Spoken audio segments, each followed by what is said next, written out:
Today on Never Legends podcast, I have Chantilly legend Matt McKeag, who also coached at Robinson, Varina, and Glen Allen, Yep. and now he's working for, I believe, a builder, Eagle Construction. He's the human capital manager down in Richmond. He's a 99 grad from Chantilly, Yep. '03 grad from Hampden-Sydney. I should mention played basketball there. Great program, and he's put together a questionnaire to help coaches and team managers and parents as the basketball season is beginning. Matt, did I get most of that right? Yeah. Yeah. No, absolutely. All right. Well, thanks for doing this. It's great to see you again. Hey, I'm honored to be here. I know you had my dad on, a couple of years ago, and it was a wonderful episode just to be able to listen to him catch up about his memories and your all's memories together. And basketball is in our lifeblood, and so I'll talk about it anytime, at all times. Yeah, he's one of the funniest men I've ever met. I mean, you may not feel that way because he's your own dad. Uh, No, I definitely feel that way. yeah, I could just tell Coach McKeag stories. Yeah.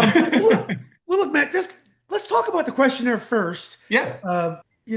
I just got finished being a sports parent. My son is done Uh-huh. playing soccer, Yeah. and being a sports parent, there's highs and lows, and it's Yeah. exhilarating, but I don't miss it at all. It's a lot of Yeah. stress. You worry about it too much. I like going to games now and just watching other people's kids, Yeah. especially if my friends' kids. But anyway, talk a little bit about your questionnaire, what Sure. you're trying to achieve, and what exactly it is. Yeah, yeah. Well, long story short, really, it's this is going to be my first winter not in a gym, unless I'm a fan, and I will be a fan, and I'm definitely going to be in a gym. But this is the first winter where I don't actually have a team to coach, a group to be a part of. Whether I was a player, whether I was a son of a coach, a player, or a coach myself. It's been again my entire life. Every winter is prepping for a season. And this kind of came about as a time where I was reflecting on, obviously the things that I'm most passionate about. The game of basketball is top of mind. I think about it a lot. I think about innovative ways to look at the game. And when I was reflecting really over the last 4 years of my experience, so the last 4 years of my coaching career, I've spent in the AAU world. On the girls' side, and something that I didn't think that I would ever be a part of, thinking that I was going to be a boys basketball coach my entire career, and um, ended up coaching AAU girls basketball from fifth through eighth grade, a team, and through that development process, really analyzed what I think is missing in a lot of youth sports, which is the focus on development, the focus on the leaders who are leading these teams really preparing well for their groups, in order to maximize the potential of all the players that they have. And so after I hung it up this past year, all of those girls who I coached the last 4 years are all now in different high school programs, and that's like I said, I'm going to be a fan of theirs, and watch their careers unfold over the next 4 years, in high school, and hopefully beyond for some of them. And but as I reflected, I was like, what can I do to still be connected to the game, but also share the amount of knowledge that I've gained from literally a life in the gym. And that's what this questionnaire really is. The questionnaire is kind of where I start. It is the first thing that I do, really every off season to prepare for the season. Is let's take a look back, what worked last year, what didn't, but really what group do I have coming in, and what exactly should I be looking at to try to accomplish both offensively, defensively, and then all those special situations. What do I have at my disposal that I can use to be an effective group this year? And I think if you plan accordingly, then everything else is laid out throughout the season, right? You're not in the middle of January and you've got an opponent who you've seen before, but you're like, I got to try something different. And now all of a sudden you're scrambling, trying to find something different. If you've planned in that before, you're like, hey, I know what they have, I know what we have. Here's where I think might be most effective. And you have a kind of a game plan before you even game plan is really kind of what this is about. Yeah. Well, it sounds great. What is the level of coaching? Now, when I played, Your father coached at Robinson. He was a Division Yeah. One player. Yeah. Um, Red Jenkins was a legendary coach in our district. Absolutely. Jim Warren was a legend at West. Every single team had an amazing coach. Right. A lot Yeah. of a lot of the coaches were teachers. They were in the building. Yep. But it was very actually it was probably rare at the time for a basketball or a football coach not to be a teacher in the building. Yeah. But Absolutely. anyway, the teachers, the coaches got a lot of respect from the community. In Mhm. terms of AAU, there wasn't very many programs, so the AAU Right. coaches that were there were probably pretty good coaches. I would say the travel in the county, we called it county back then, Yeah. they tended to be dads. Right. Yeah. They weren't necessarily coaches with lots of experience. But anyway, what is the level of coaching that you're seeing out there? Are the kids getting great coaching? Are the coaches getting great support? Yeah, I think it's a mixed bag, like it always has been, to be honest. I do think that there are more basketball players who are transitioning into kind of the coaching profession. It's been great to see. I've worked with a program here locally in Richmond, Rocket, which is a kind of a travel AAU kind of mix. But some of my former players at Glen Allen are now getting into the coaching realm and coaching kind of youth teams through that program. And it's great to see kind of that love of the game kind of translate to that. But that's really kind of where my thought started was I think there is a mixed bag. I think there are coaches who at all levels can use development, right? It can look inwardly at what they're doing and challenge themselves to continue to grow and develop. There are still plenty of dads and moms out there coaching their teams. There are really seasoned Division 1 players who have transitioned. There are also Division 2, Division 3 guys who have been through different programs, but even just kids who stopped playing in high school but still love the game and wanted to give back to the community. I think it's coaching is such an honored profession to want to give your time away for other kids. I think it's wonderful that these individuals do that. But I also think that there's a better way to do things, or not necessarily a right way, because there are a million different things, a million different ways to play this game. But what's right for your group and how to maximize the potential of your group is kind of what I'm hoping that people continue to focus on. Yeah. So you start. I don't know if I should call you coach or Matt. I forgot you coach for so long. You're talking about That's honored fine. honored Yeah. profession there. But you talked Yeah. about the questionnaire. Is that a start? Are you going to consult to on all facets of the coaching um, Yeah. business? I was going to Yeah. say that one of Yeah. the things that's changed, Hmm. um, probably maybe even the biggest thing that's changed, is the availability of the coaches to the parents and even the players. Yeah. Like I would never call your father.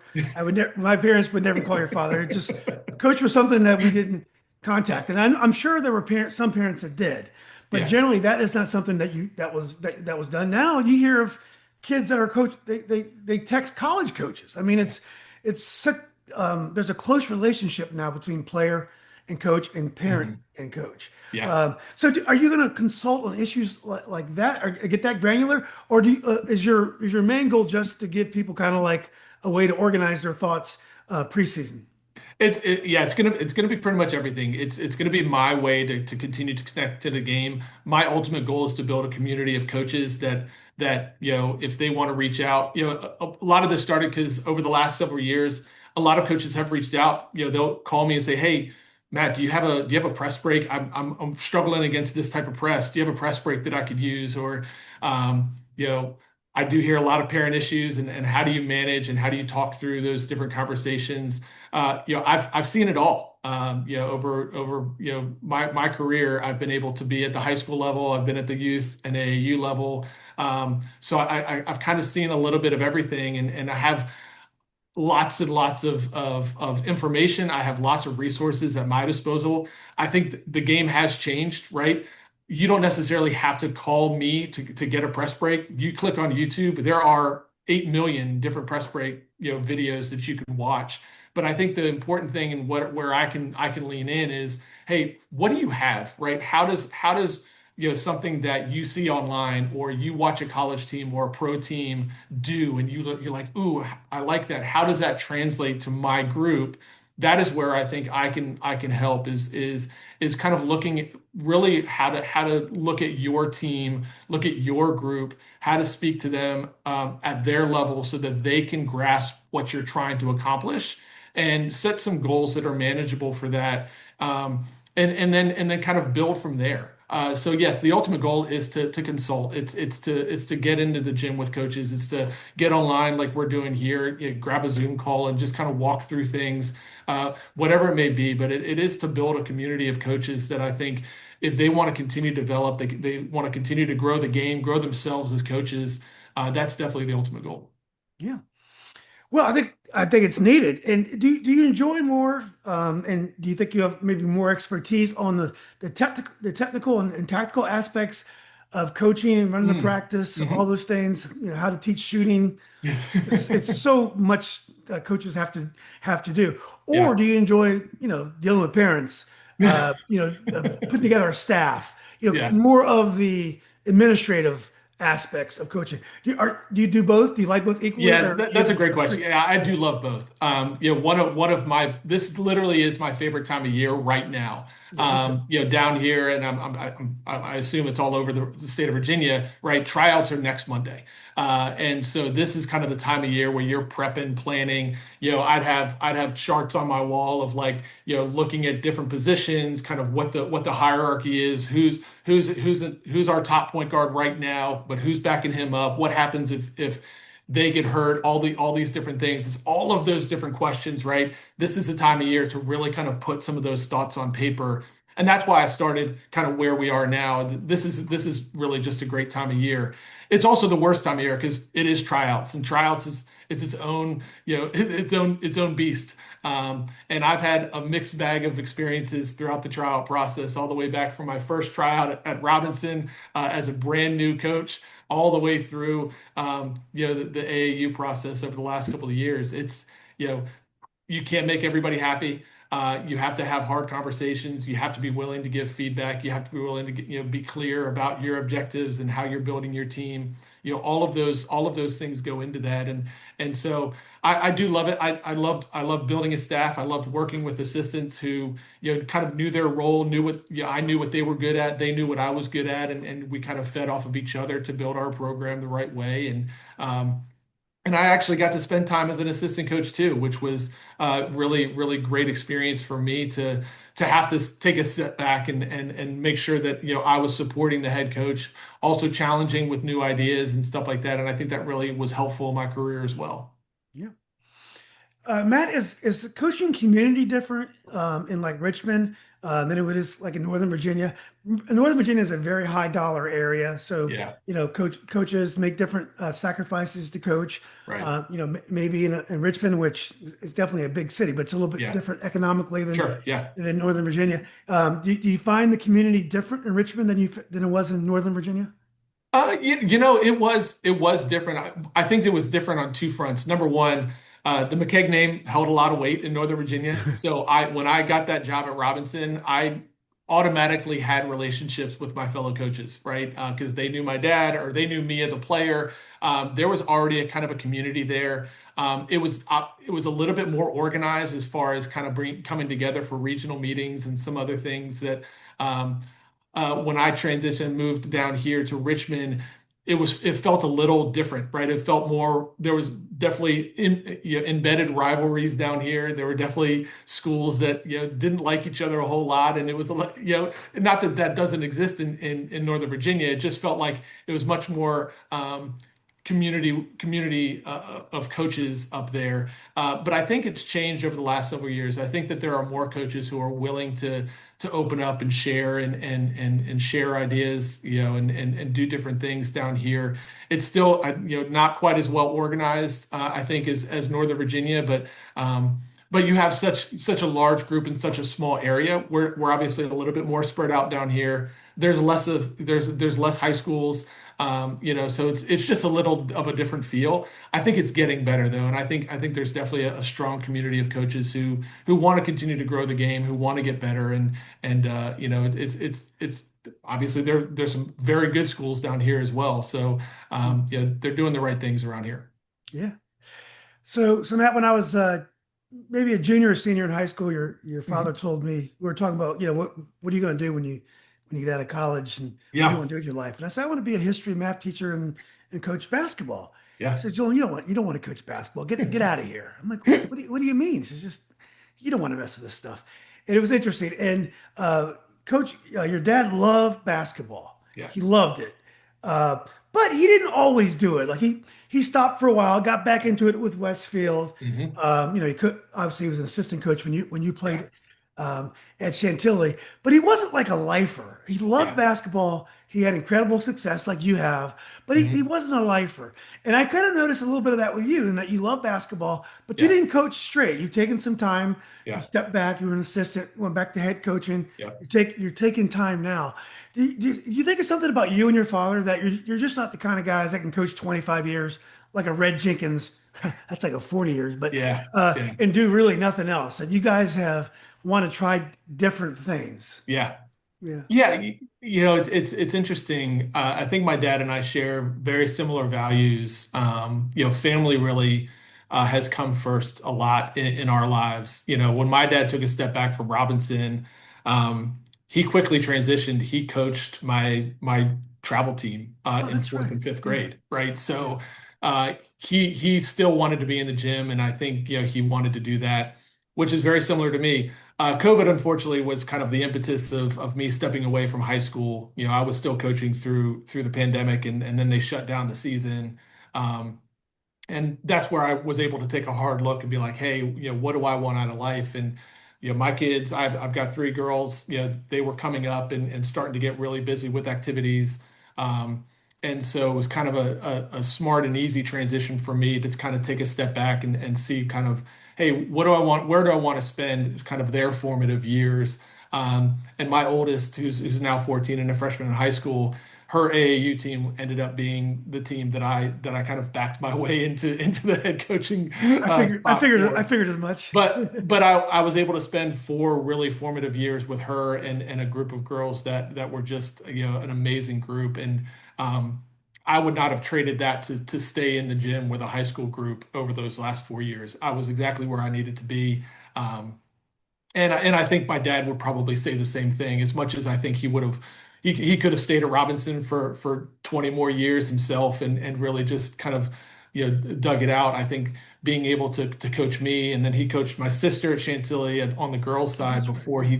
he became Jim Smith's assistant, and watched the last couple years of my career there from the sideline before getting the job at Westfield. I think all of those things happened the way that they were supposed to happen. And we're still basketball lifers. We still, I mean, we text during UVA games. We're always, we try to get to UVA games when we can, and we still watch the game and still kind of critique the game and do all the things that we love about the game. So he's definitely still a lifer. Yeah. I sometimes will yell at the TV, and this was one of your dad's greatest piece of coaching. You Uh, just yell, get a rebound. Coaches, yep. is that all we're gonna say? Is that all we're gonna say? With the, Oh yeah, got a lot of that growing up. Got a lot of yeah, that growing get up. a Hey, you rebound, got Matt. 24 points, but you only had 6 rebounds. What happened? You Yeah, know? it's not complicated. How about Mhm. teaching? Now, Yeah, you taught, I believe, social studies, and did. Yep. which I would have loved to have done as well. Yeah. And I look at your background. Hmm. You're pretty close to have taught 10, 15, 5, 10 more years. Probably could have retired and gone into business and had that behind you. But Yeah. looking at that, you probably didn't quite get there. Yeah. But did you not like? Did you enjoy teaching? Is that part of your Yeah. experience at the schools that you liked? Yeah. Yeah. Teaching had its highs and lows. I think I certainly started my career as a coach first, teacher second mentality, where I thought, building my program and running the Robinson program was number one on my to-do list. Um, and teaching was like the means to the end, right? As I came down here and realized, and kind of matured, really, to be honest, is I really felt like the impact that I was having in the classroom was less than I needed it to be. And so I really started to focus in on the classroom side when I came down to Richmond, and realizing, hey, I've got to run a basketball program, but I've got, 120 to 150 kids coming through my classroom every day, and I've got to figure out, how to make a positive impact on them, how to get them to care about history or government or anything like that. Um, and so I grew as a teacher, which then influenced, I grew as a coach over that time because I really started to understand the impact I was having. Um, and so as I matured and I got better at my profession, that led to more opportunities. The last 6 years that I was at Glen Allen High School, they actually had a leadership class for high school students, and I was tapped to teach the leadership class. And so, as I was teaching kind of leadership development to those high school students, I had a personal relationship with the president of Eagle Construction, um, and he kind of made me an offer I couldn't refuse at the time. We had just had our third kid, and you know, those bills get really expensive real quick. And there's an arc to kind of the growth as a teacher. You kind of go into administration, you start to make a little bit more money, but you take yourself out of the classroom, and you certainly take yourself off the sidelines when you move into administration. And that wasn't something I was willing to do at the time. And the Eagle construction piece is really a leadership development piece. That is my job, is to teach our employees how to be better leaders, how to be better employees, and teach. It's kind of a corporate training, coaching, teaching gig that I have been able to kind of own over the last 7+ years, and really grow in my role with Eagle. So I'm still teaching. I was also able to maintain. So the last 3 years I was at Glen Allen as the head coach, I was out of the classroom. I actually was with Eagle, and so I kind of saw that transition of how to be a professional and a high school coach, and what it meant to be out of the building versus in the building, and all of that. And so just feel very blessed to have received the career. But yeah, teaching and coaching is really at the heart of all of it. I care about the impact I'm having, but I care about the growth and development of the individuals that are listening to me for whatever reason, and or for whatever subject matter, and that's kind of where I find my passion. Yeah.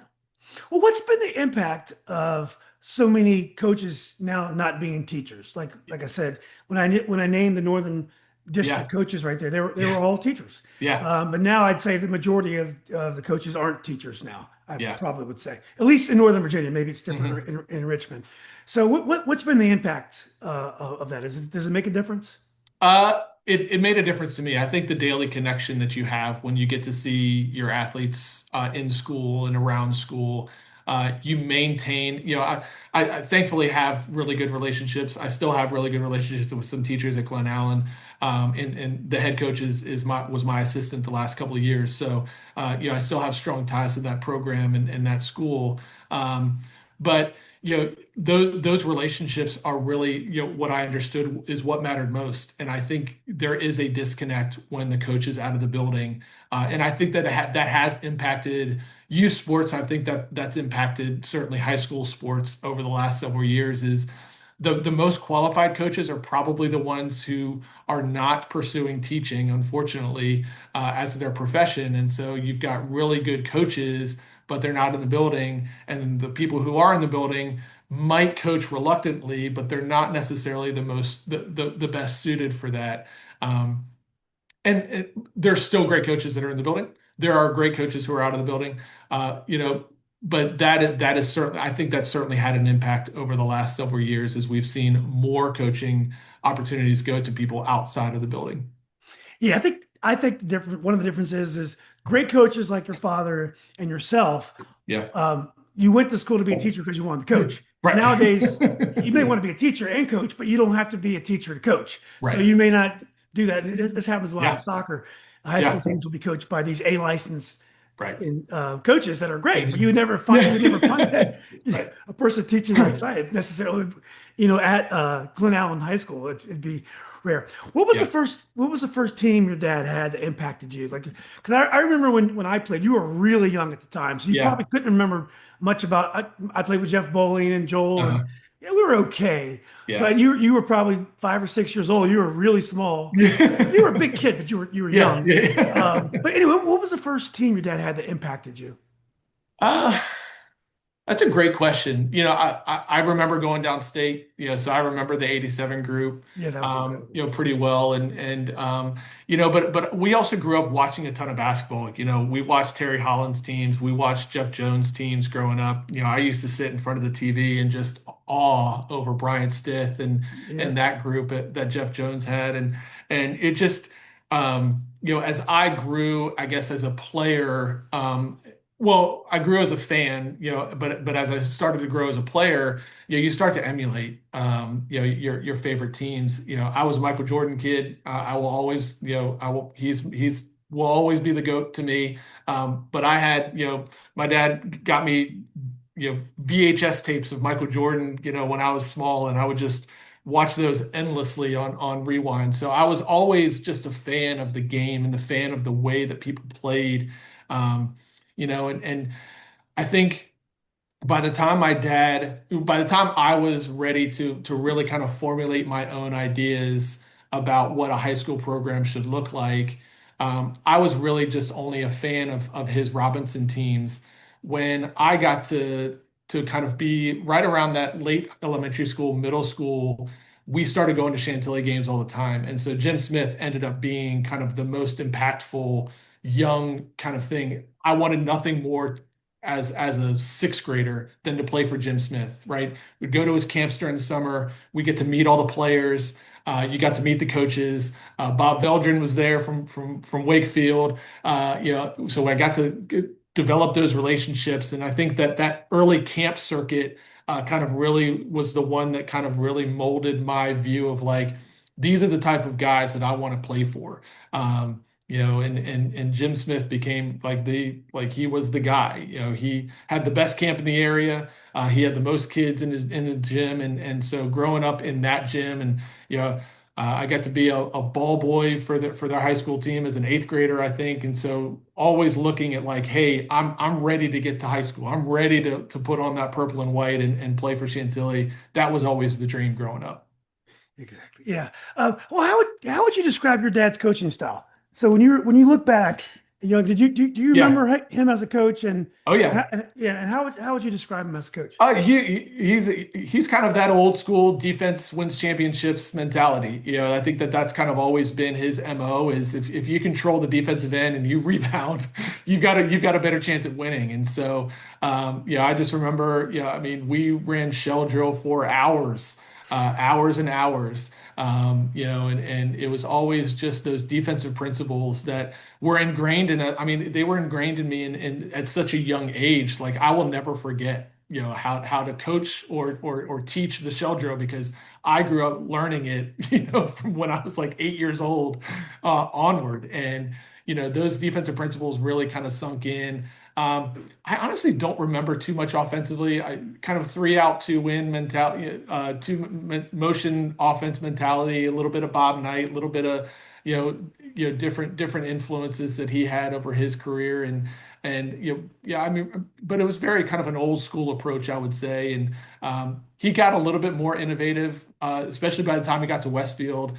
He and I would have conversations about what I was doing in Hampden-Sydney and what Tony Shaver was doing with us, and he would try to kind of translate some of that to the Westfield program. And so, I mean, those conversations like that was kind of always embedded in our DNA and kind of the way that we spoke about the game. And so it was always fun to watch. His teams play because I could kind of see a little bit of what I was doing into what they were doing. Yeah. Was it good to have him on the bench when you were playing at Chantilly?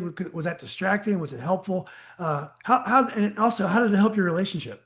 My dad was my hero growing up, and so it was great to have him on the sideline. Now, some of those conversations, those post game conversations, right? They got they got hard sometimes, right? When you thought you played well and there were some mistakes that you made, but overall, he's also been one of my staunchest supporters over my career, and so it was great to have him as a balance to Jim Smith as well. Jim.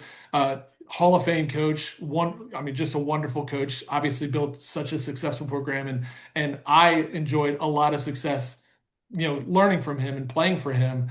But it was also a good balance to know like yes, I have a dad, but he's also kind of an assistant, and he's got kind of an inside track to kind of what the goal is of what we're trying to do. And it was very helpful for me, especially my senior year, when it kind of turned into kind of my opportunity to really shine and really kind of step out of from under Derek Franklin's purview. And I played with him for a couple of years, and he graduated and had a great college path.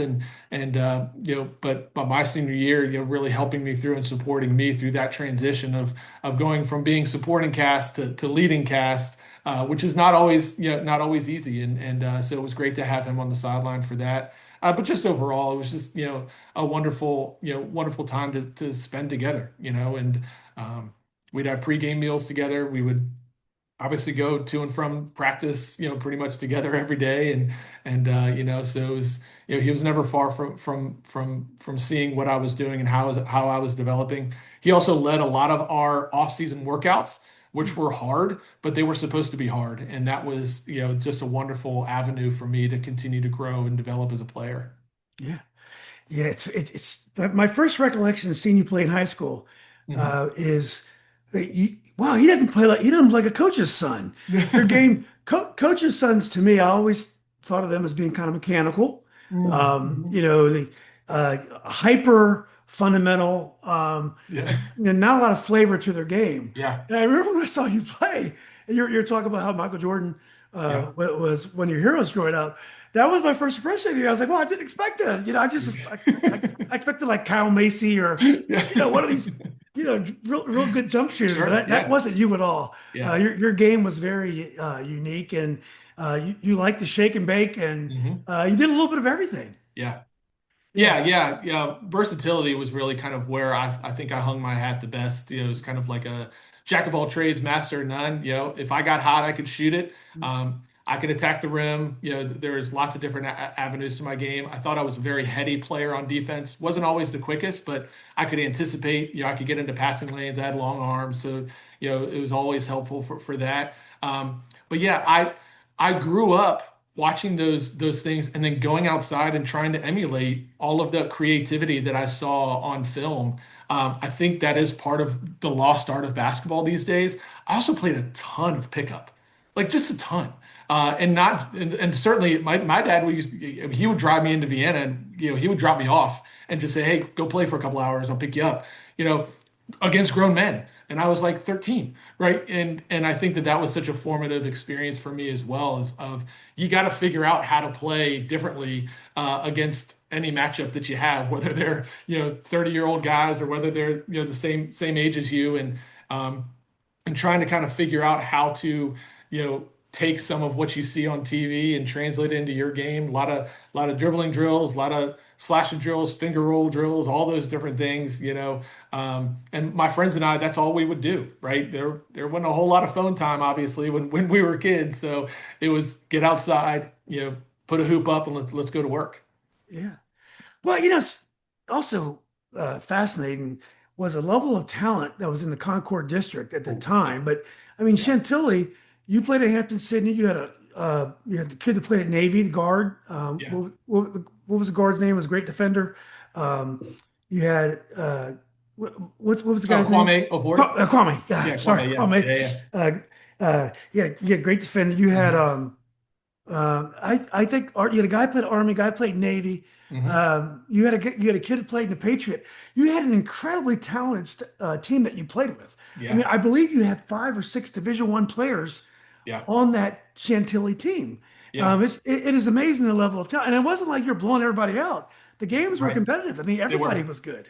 Yeah, yeah. I mean, yeah, you look at those South Lakes, Oakton, our senior year, and all of that, but that was years in the making. I mean, there was never a year where you could be like, this is going to be an easy year and kind of march your way down to a championship. There was always going to be a challenger. Herndon was obviously always very good. And the other great thing about that was we were all friends too. There wasn't the AAU dysphoria that there is now. We had Nova United, the end. That was it. And so I got to play with a lot of the guys that I ended up competing against, for those championships. You think about Hunter Smith and Tim Gardner at Herndon. Dustin, Halenga, and Duke Cooper, they were a year younger than me, but we would see them all the time in the gym, and we would go play, pick up in different areas and play summer league against each other and all that stuff. Kevin Brown at Oakton, Centerville always had good teams, and I mean, it, Robinson, they weren't always the most talented group, but they were rough. I mean, I remember even my senior year, we went over to their place and they played a box and one on me, and I had 2 points. We ended up winning the game because some other teammates stepped up, but man, they shut me down, and Mm. that was their game plan. And they roughed me up pretty good. Brandon Diamond and a couple other guys over there, and those are just great memories of the teams that we played. Um, and going back and again, it was a great time to just be a part of high school basketball in that area. I can still always go back in Chantilly's gym and see that 3 straight district championships were my 3 years on varsity, my sophomore, junior, and senior year. And that meant a lot at that time. We never quite made it to the regional championship. We got close my junior year. But at the same time, we still enjoyed a lot of success and played a lot of really, really great games in front of tremendous crowds. Just the best crowd in the state, I think, was Chantilly 95 through 99. I don't think you could beat it. Yeah, the crowds were huge back then, Yeah. and but the crowds were big at all the gyms. Herndon Yeah. would sell out. Oh yeah. Yeah. It was an incredible time. Hmm. Have you ever seen that kind of that kind of those crowds since as a coach or in Richmond or in Northern Virginia? There's a couple rivalry games that I think get pretty big down here. I think the unfortunate thing that happened, I mean, tickets are $9 now. You know, $9 per for one game for one person. It's not a family event anymore, and that's really hard for a lot of families to swallow for a Tuesday or a Friday night.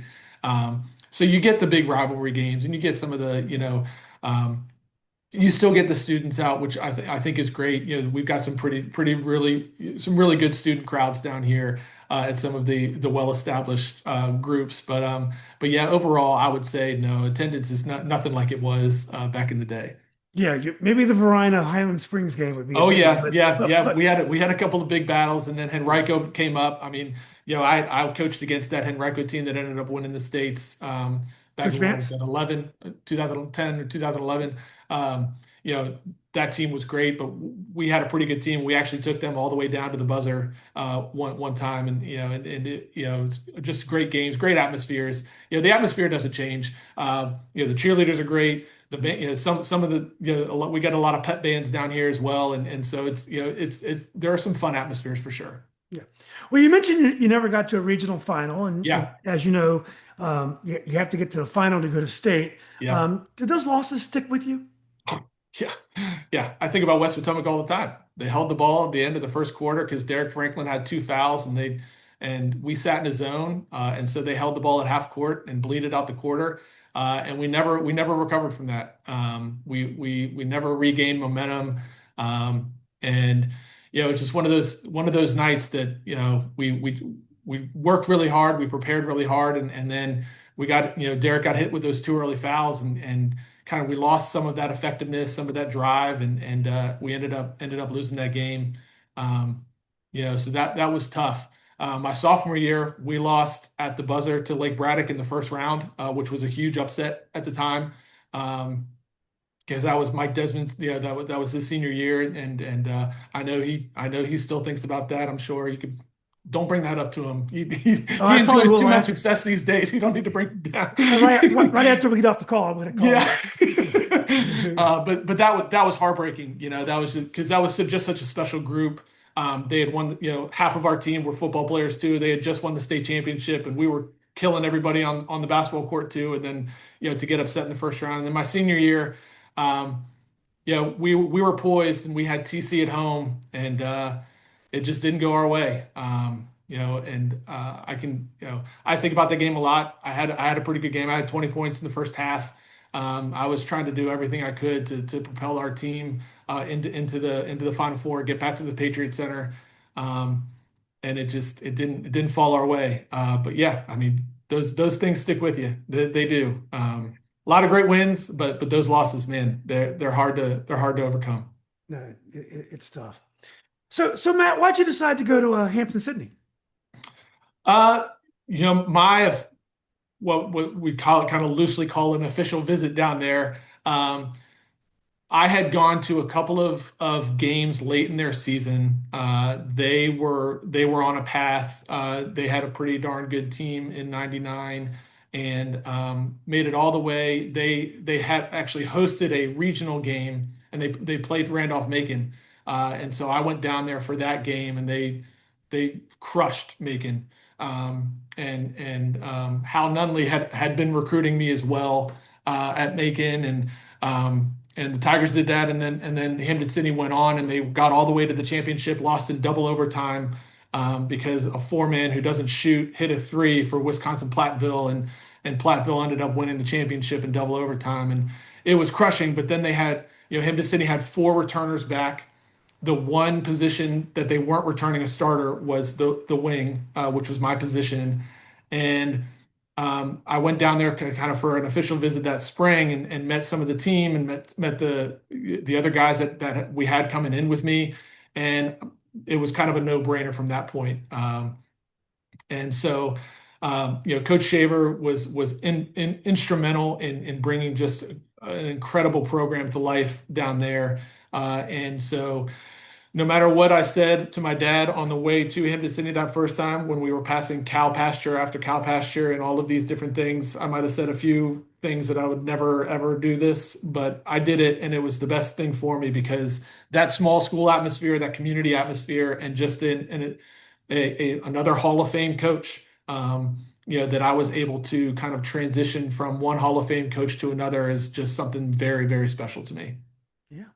What do you say to what do you say to athletes like yourself that are very good players that Yeah. obviously play Division I Hmm. basketball, Yep.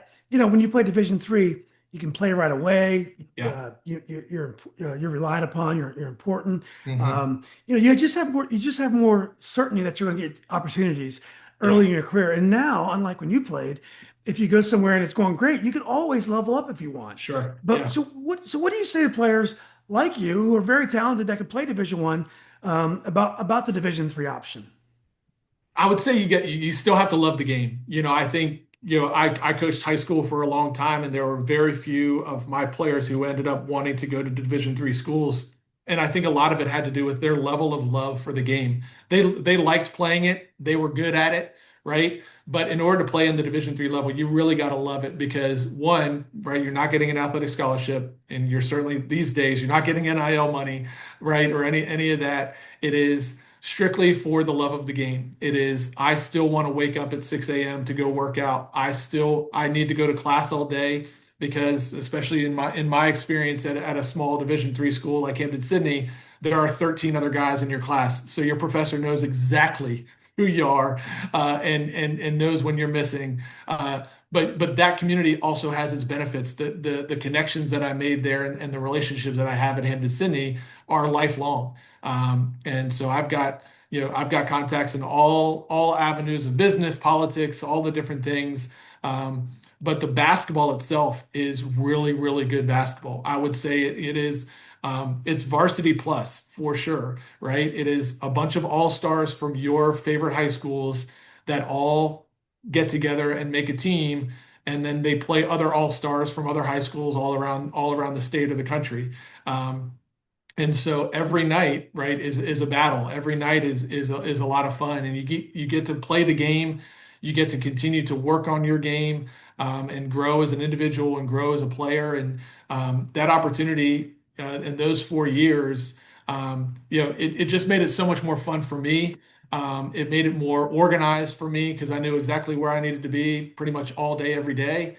And so that it was just so many benefits to still being a student athlete at that level and continuing your love for the game and playing at a high level. That's what Division III is all about. Yeah.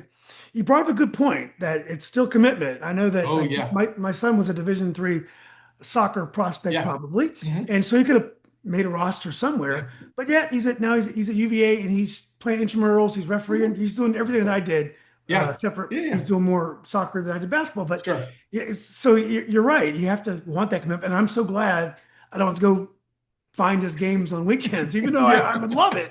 But Yeah. it's just life is easier because I don't have to worry about it anymore. Now you mentioned some of the big losses that you had in high school. Mhm. Do the big college losses hurt the same? Is it the same type of feel? More. Um, Wow.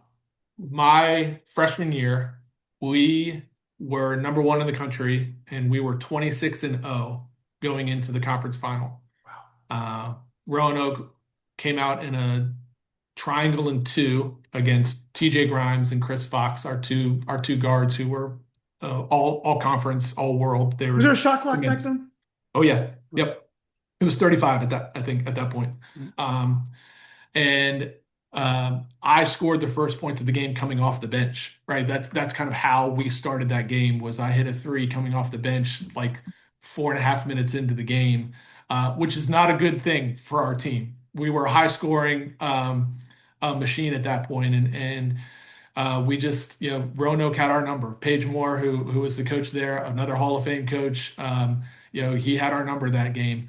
We then turn around and host the what I guess was the round of 32 game against Maryville at our place, um, and they beat us at the buzzer on a hook Mm. shot. Oof. They threw it in from half court to their big man who turned around and threw a hook shot and scored and beat us. So we went from 26 and 0 to 26 and 2 with no banners, no championships, nothing.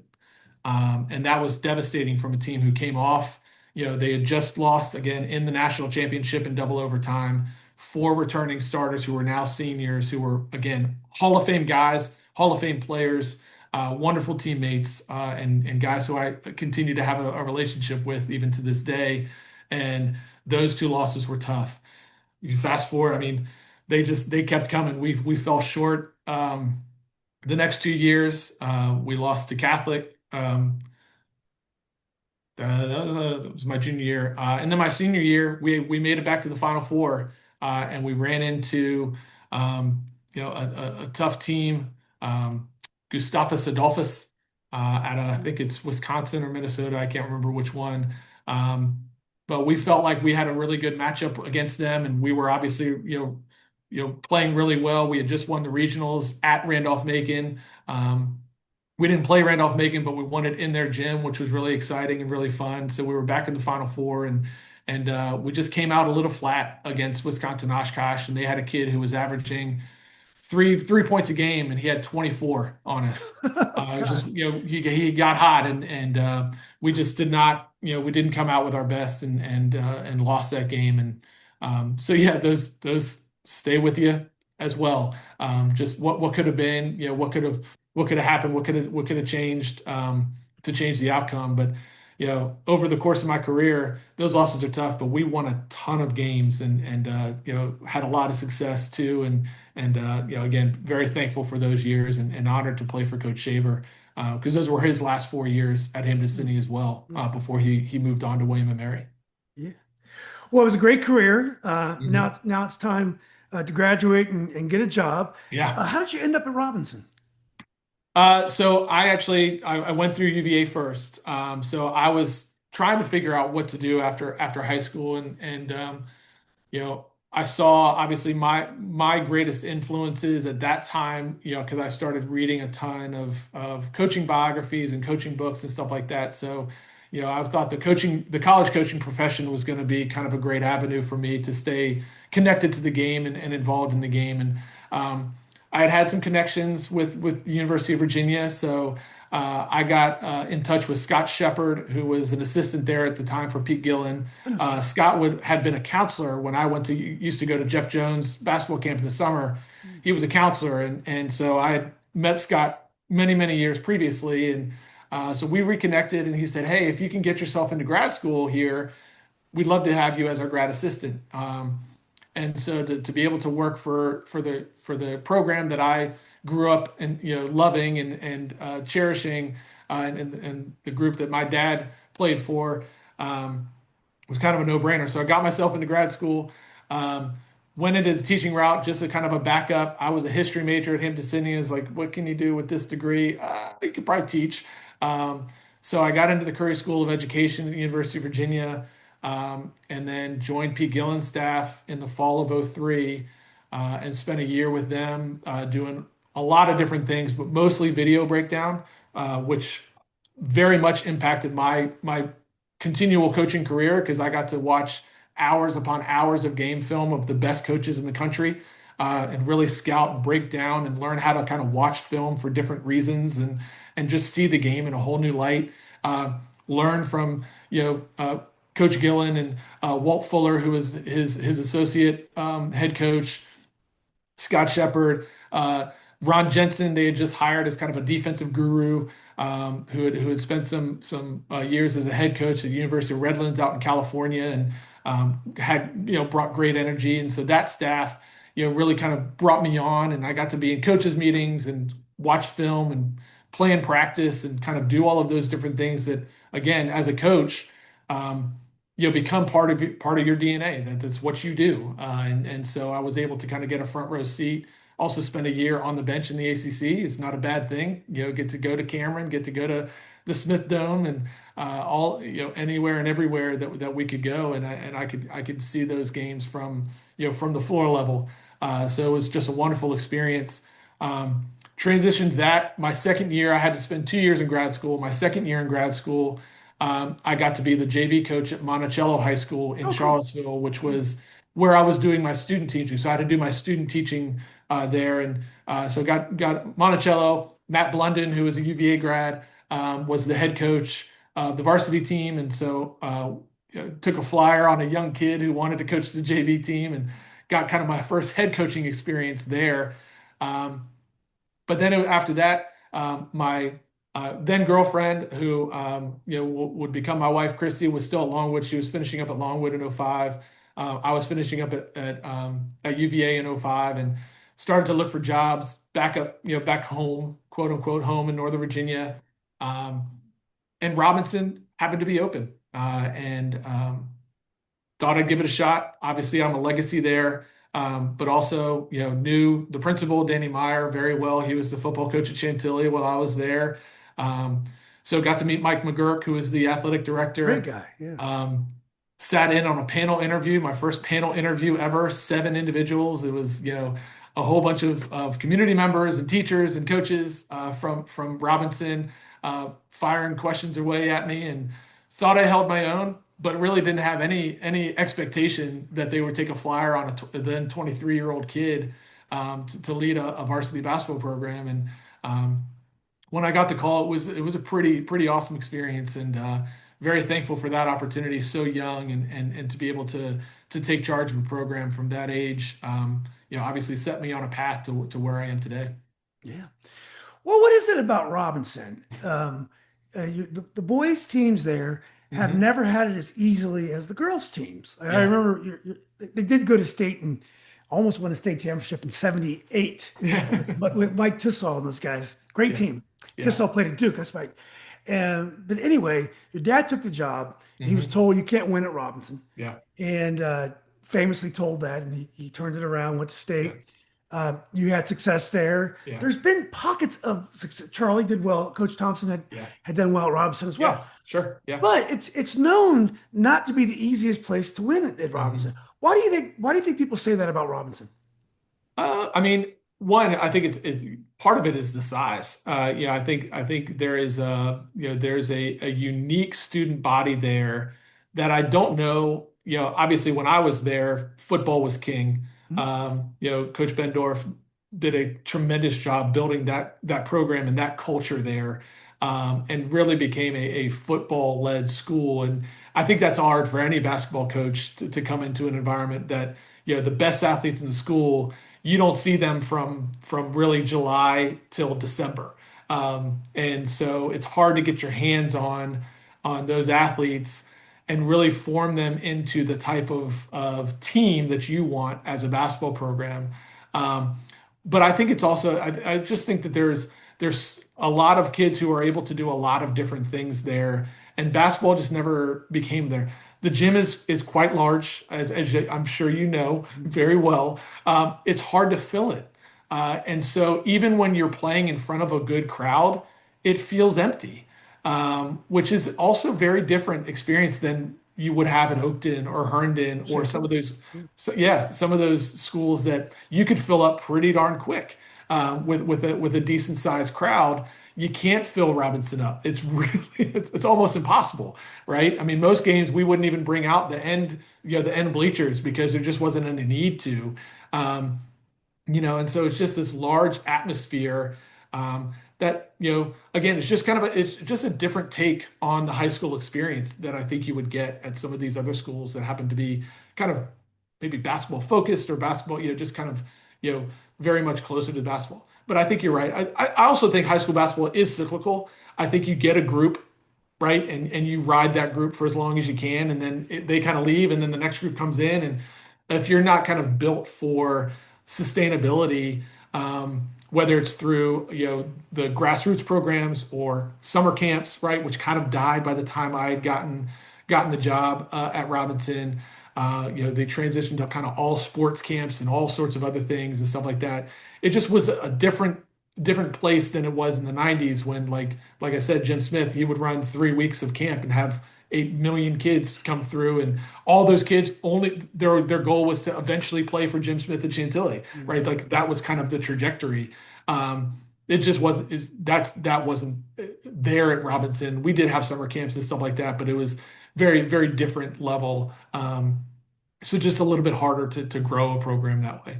Yeah. Can you imagine what Chantilly would have been like if they didn't end up Yeah. building Westfield? Because all Oh, the sure. kids and crowd, you guys, Chantilly was Yeah. enormous. It seemed like. Yeah.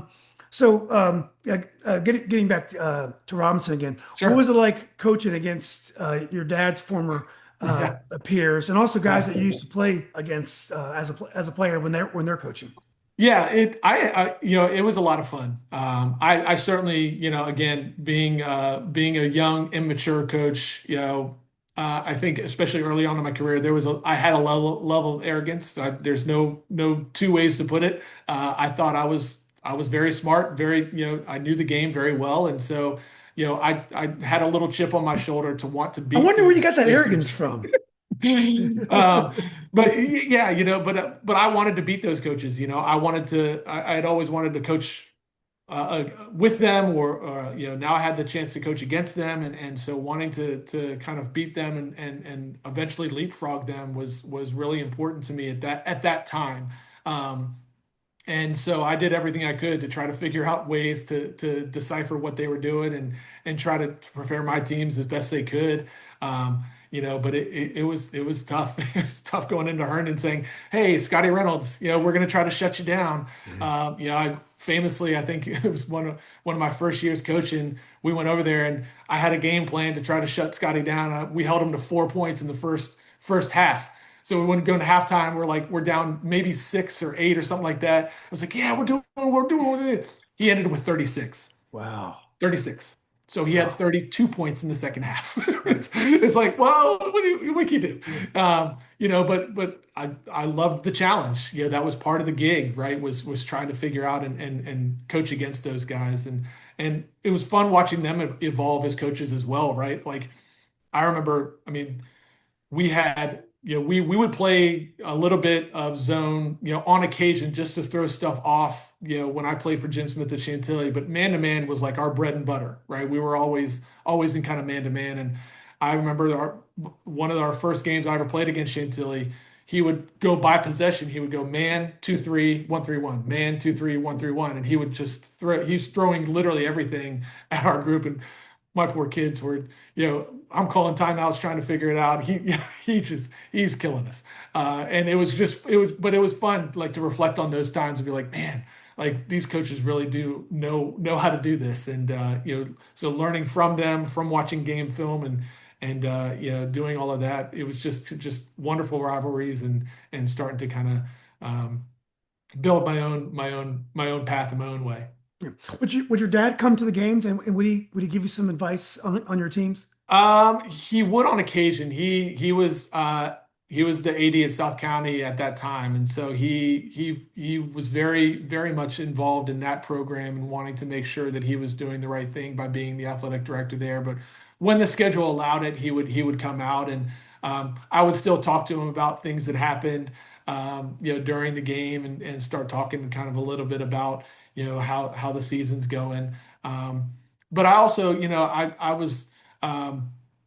I was blessed. I had a wonderful assistant. Pete Hamer was the assistant coach for me at Robinson, and Pete had been a head coach at Bishop Ireton for a number of years, and so brought that kind of head coaching there. And so our relationship really got to evolve over time, and that was where I really started to really formulate the ability to have these types of conversations where you just get to talk hoops and start to figure things out. And that's again what I love about the coaching profession is that there's always a different perspective, and if you're willing to learn and be open to it, I think you can learn so much, and help your kids, help the players that you're coaching through that process. Yeah. So why'd you move to Richmond? So we were coming up. It was year three, and my now wife and I, we were kind of looking to buy our first place. And as you know, Northern Virginia is very expensive. Uh, Professionally, teaching was great, but it wasn't, certainly wasn't a high dollar activity. But it was a lot of time for little dollars. And she was making some money doing some different, traditional business things, sales things, and stuff like that. But we just really felt like if we didn't decide to leave Northern Virginia at that moment, because we were thinking about starting a family, we were thinking about buying our first home, those kind of big family transition points. If we didn't leave then, we would never leave, and we would still be up there. Heck, I could still be a Robinson to this day. If we didn't decide to leave, it wasn't a job that I was ready to leave because it was bad or otherwise. Just we were in a bad spot. It was definitely a personal decision for us, that we were going to start our family, and wanted a little bit of a not a I guess a slower lifestyle is the best way to put it.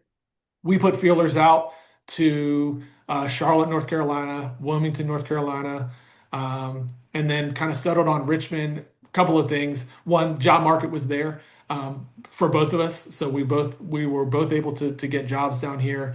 But the housing market was also in pretty good shape where we felt like we could afford our first home. And in fact, just last year we moved out of that first home. Oh, wow, So cool. we spent 16 years in that starter home and we brought three kids home to them, and finally had the opportunity to recently move. And we just really love our area, and have grown to love it here. But it was really definitely a personal move for us to want to start that family, and to buy our first home, and just didn't feel like Northern Virginia was going to give us the opportunity unless we moved way out. And my sister's in Haymarket, so they're what at that time was way out, right? So to commute into That's right in the middle of Robinson, things now. yeah, to commute into Robinson from Haymarket or South Riding or anywhere else, kind of out west in that area that seemed more affordable at the time. That was going to be a hard sell, and so I think where we ended up at here, just again, I think everything happens for a reason, and so we've fallen in love with the Richmond area. Yeah. Was it an adjustment coaching tough kids like the Varina kids? You get a much higher level athlete at Varina than Sure. you'll get at Robinson, and Yeah. and maybe less parental expectations, maybe because it's not Northern Virginia. But was it different the kind of kid you were coaching? I mean, yeah, certainly tremendous athletes. Varina had its own challenges. One, it's a little bit out of the Richmond area, so it was quite a commute for me. So I wasn't popping home after school before practice or anything like that. So I would stay, and then a lot of times our players didn't have rides home, and so it was a lot of I would bring a loaf of bread and some peanut butter and jelly with me to make sure that the kids had something to eat before practice, make sure that they got rides back. What it taught me was the human side of coaching, which I didn't necessarily. There's always been a human side of coaching, but Mm. there's a different side of Yeah. humanity when you're also doing some extra things that don't make it into the papers, don't make it into the box score, but you develop relationships with kids.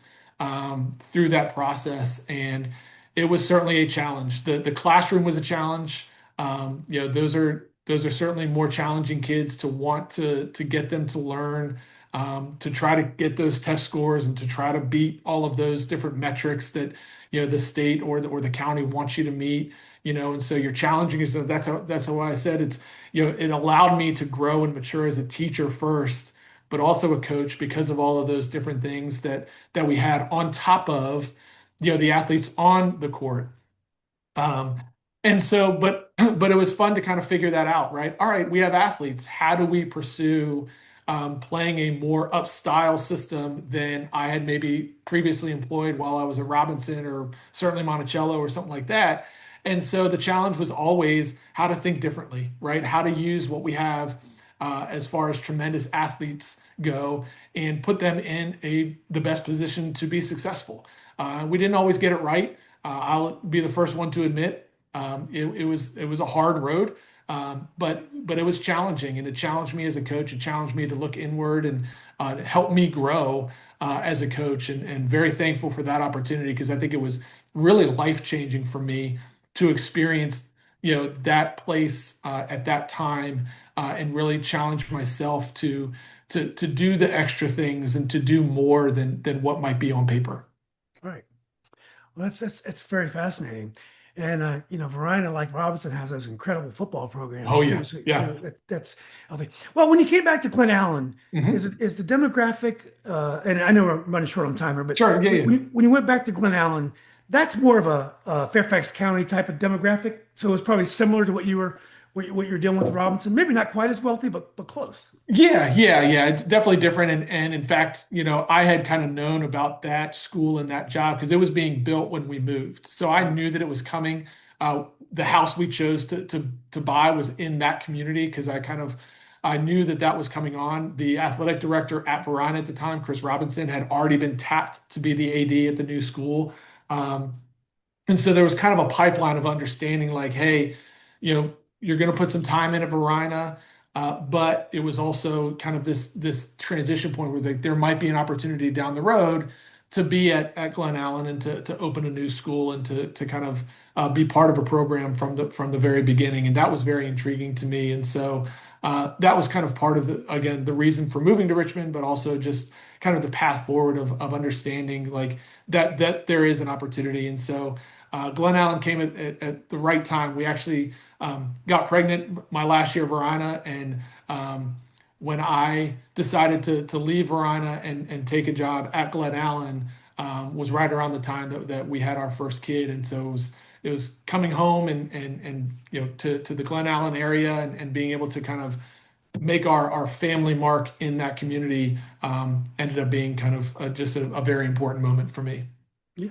Were you an assistant coach for a couple of years first? So Yeah. yeah. Yeah. So again, I think everything happens for a reason. That was the head coaching job that I thought I would easily just be able to transition to. I'd been a head coach for 6 years at that point, three at Robinson, three at Varina, and was poised and prepared to take the helm at Glen Allen and ended up not getting chosen for that job. They actually gave it to one of my college rivals, Ryan Stein, who was a tremendous player at Randolph-Macon. But Ryan was also already in the community. He was an elementary school teacher at the time at one of the feeder schools for Glen Allen. Had known some of the kids that were going through that program. But again, as I said, everything happens for a reason. I was just about to have my first kid, and the idea of taking a step back and not having to control every aspect of the program, actually ended up being the best thing for me because I got to be focused on being a father, focused on teaching, and then certainly supporting the boys basketball program as best I could. And so for 4 years, Ryan and I built that program, really together because I was in the building, so I was kind of the in-building liaison for him. But then he would come and he ran he did a tremendous job running that program and building kind of a grassroots. We ran camp together every summer, and it was just kind of a wonderful relationship and coaching, I learned a lot from him. I think he learned a lot from me, and we were able to build that program really together, and had a great staff as well of other former head coaches. Nat Draper, who had been at Freeman and some other schools. TJ Grimes, who I played with at Hampden-Sydney, was our JV coach, and his assistant was Andrew Blazer, who is now the head coach at Trinity down here, who had spent some time on staff at U of R as a kind of a grad assistant manager. And so, just that wealth of knowledge throughout the program. Adam Desgain joined our staff after a year. He's now the head coach at Tucker High School down here. TJ's the head coach at Stewart. It's just a wonderful tree of coaches. And so we all just kind of pooled our knowledge together and built that program over those 4 years. And then TJ and I and Andrew Blazer kind of took the mantle from there. TJ and I spent a couple more years out on staff. He was my assistant, and Coach Blazer was our JV coach. And so just kind of continued to grow and just set a solid foundation for what I think is continuing to manifest. They've had a couple of great years here lately. They've got a wonderful player there now, Farron Friend, and Drew Manton, who is the head coach, who was my assistant, is just doing a tremendous job there. Oh, that's awesome. Well, look, Matt, it's been great. It's been great catching up with you. Yeah, Amazing story. Such a good player, great player. Love watching you play. Last question: sure. Do you ever see a circumstance where you'll be a head coach ever again, like at a high school or maybe even a college?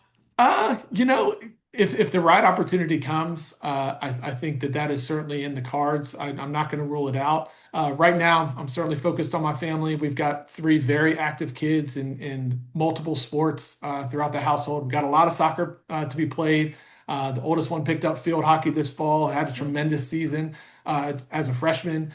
And the middle one is a competitive cheerleader. So she is all over the country, cheering at all these events all the time. And so, that's really my primary focus. But, basketball, as I said at the top of the program, it's my passion. It's in my blood. It's something that I am always willing to talk about, always willing to share about.